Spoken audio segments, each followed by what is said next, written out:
Hello Booktube, my name is Elizabeth and I'm a bookends and booksaholic. I bought books. Again, I've got plenty of unread books, but I bought books. I can't help it. I just can't help it. For one case of the books I bought, I'm going to show them to you, but one of them I had to buy it. That is The Right to Sex by Amia Srinivasan. It's a book I have to read for the Booktube prize. At first I thought I wouldn't need to buy the book because there is an audio version on script. So I started to listen to it and then I realized that I don't like audiobooks. So the book wouldn't get a fair judging if I listened to it compared to the other 5 that I would have read. So I decided to get a written copy of it. So there was a 26 hold for 4 copies at the library, so there was absolutely no chance I would get it before mid-May. So the library was out of the question, so I had the choice between an electronic version or the paper version. The electronic version was $16, and I've never paid for an electronic book. And once you pay for an electronic book, there's nothing you can do with it afterwards. You cannot exchange it at the little free library. You cannot bring it to a used bookstore. You cannot sell it again. So I decided to go for the paper copy. So I bought the paper copy, and the paper copy is $38. I know it's Canadian dollars, but it's still $38 freaking.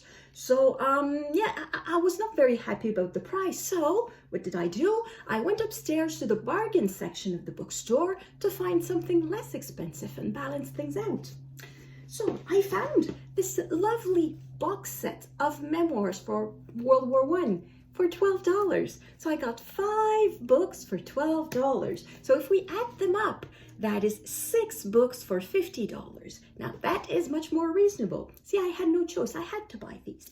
So these are What the Boys Did Over There by Henry L. Fox, A Woman's Experience in the Great War by Louise, Mack, The Poetry of World War I, there's no author mentioned, but I suppose it's various poets of World War I, Nothing of Importance by Bernard Adams, and The Great War as I Saw It by Frederick George Scott. I know absolutely nothing about these 4 memoirs. They are about World War I, but that's it. So I figured it would be great for May of the Moderns, which is a, not marathon, but readathon that is coming up in the month of May. And yeah, I decided to buy this.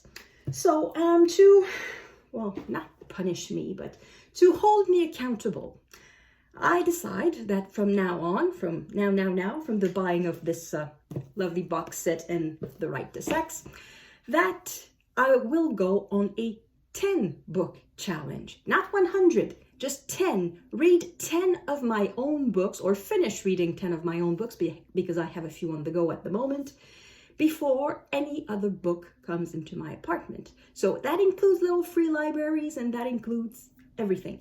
I'm reading 10 of my own books, and if I go off the wagon in some sort of freakish way, I start over. I need to read 10 of my own books without acquiring a book. I need to know that I can do that. Just 10 books. 10. I don't have a lot of hope. So, what else did Booktube make me do other than buy books? Booktube made me buy a novelty item, I guess. It is a glass pen. Look at that. Why did I buy a glass pen? It was absolutely complete total impulse buy. I saw a video by Alexandra from The Ritual of Reading, and I will leave a link in the description box. And she talks about a book that I've read last year, a Japanese book about a stationery store, and the owner of the store is also doing duty as a public writer. And various tools of writing are mentioned, and among them ink and pens. And so Alexandra mentions that she had been thinking about buying a glass pen for a while. So I didn't even know they existed until I saw them in her video. And then 2 days after that, I needed to go to the paper store to buy a notebook for work.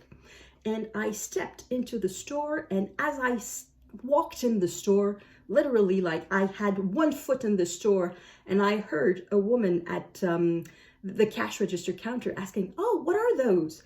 And the man behind the counter says, "They're glass pens." And I just went, "Oh, a glass pen." pen. And the woman asked a whole bunch of questions, and I listened to the answers, and I kind of liked what I heard, so I decided to buy one. So I bought a glass pen. I have no idea what I'm going to do with it because I don't really write by hand except in my notebooks. In my notebook where I write my book reviews and book lists and that sort of thing. So maybe well, not maybe, I will use it for this. So I tried it, and well, I had to buy a bottle of ink to go with it. So I bought Hubert color bleu myosotis. I have no idea what that would be in English. Myosotis blue, I guess. Yeah, and so it's a lovely bluish color like this. Well, not bluish, it is blue. It's a blue going on, well, it's blue. It's just blue. And then, just today, on my way back from the bookstore, I stopped again by the stationery store and I bought a second bottle of ink because the pleasure of a dip pen is to be able to change color as opposed to a fountain pen where you basically have to use all the ink in your cartridge before you can change color. In a dip pen, you can change color every time you use your pen. So I decided to buy a second color and I bought this, which is Rose Cyclamen. So this one is a bright pink color, like going on fuchsia. So I haven't tried it yet, this one, but the other one is quite nice. So these are the useless bots, Booktube induced buys that I did.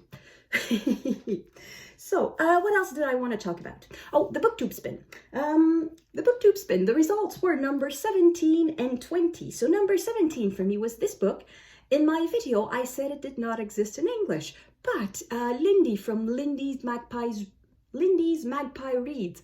She's a former librarian, so she knows how to look for books and she knows about books, and she told me that there is an English translation of this. So this book in translation is Atoms of Silence. I'm going to double check that, but I'm pretty sure it's Atoms of Silence, and the author is Hubert Reeves. And the other Booktube spin number was number 20, which is Au Coeur de l'Orchestre, which is this one. I don't think is translated in English. Well, at least Lindy didn't tell me that it was. But I have no reason to believe that this one would be translated in English. So, yeah, so those are two books that I may read. I will probably focus on this one because it's the first number that came out of the spin and because it's shorter. Yep. And the other thing that I wanted to mention relating to the Booktube spin is something I don't know if anybody of you noticed. I didn't have any comments about this, but number 1 and 2 were two French-Canadian books. And this one I said was my favorite of all time. And this one I said, if you have one book to read of French-Canadian literature, you should read this one. So this one is The Tin Flute by Gabrielle Roy, and this one is The Outlander by Germaine Guèvremont. And I thought it would be it would make sense to explain why I don't necessarily recommend this one. Well, I do recommend this one. This one is very good. I really like it too. That's not a question. So I recommend it because I think it's good and because I love it. But this one is my favorite, probably of all time, my favorite book of all time, yet I don't necessarily recommend it. For a few reasons. One is quite practical, the fact that I don't think that this book is easily available in English. Already the Tin Flute outside of Canada is pretty much unavailable. I think in Canada it is available. I saw it recently at Perfect Books, so I know that it exists in English. This one I never ever saw in an English bookstore. I never saw this one, so it's probably completely out of print. Even though an English translation does exist, it's probably out of print and not available, not even in Canada. I should check that. I'm going to check it and I'm going to write it in the video or perhaps in the description box below if it's available. So that's one of the reasons. It's simply practical. I don't think you can easily find it. And the second one is, I wonder how well it travels. This one, The Tin Flute, it is set in Montreal. It is about a big family struggling financially, and the eldest daughter, who is our main character, she simply is looking at her mother and thinking, I don't want to have a life like that. That's not going to be my life. So basically, she's looking for a way out and she's looking for love. So I think these are quite universal themes. In this one, it is much more subtle and much slower in pace. We are in a village in 1913, the sort of village where nothing changes for generations. And then there's this man, this outlander, who comes in the village just looking for work. It was quite common at the time for young men generally, to travel from village to village, looking for a place to stay in exchange for work. They would stay for a couple of days, for a couple of weeks, and once the work was done, they would move on to some other place. So that's the case of our main character, the Outlander. He arrives in the village, knocks on the door, and basically he's asking for food and for work, and the head of the family, he's a widower, quite recent widower. His wife died perhaps a year earlier, and now he lives with his son, grown-up son, and his wife.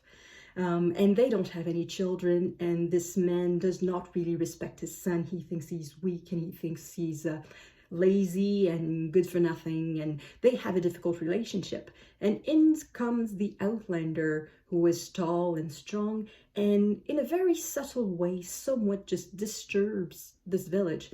Nothing happens really. It's just very slow pace, and it's just the relations between the members of the family and between the family and other villagers, the neighbors.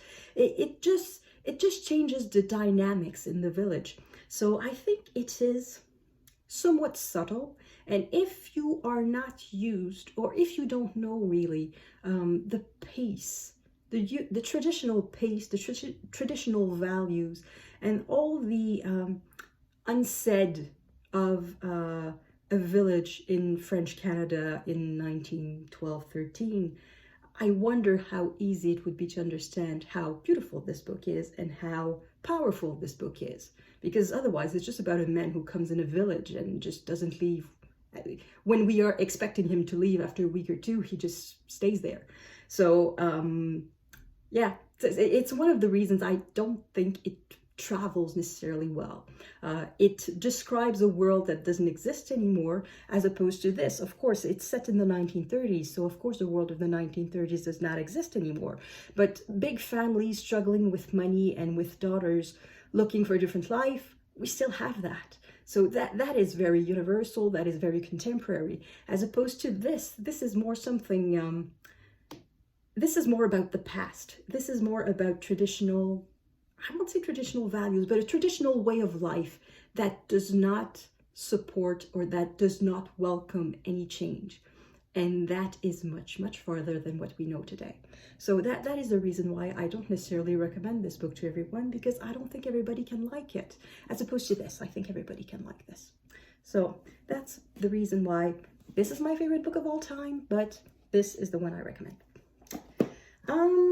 Did I want to say something else?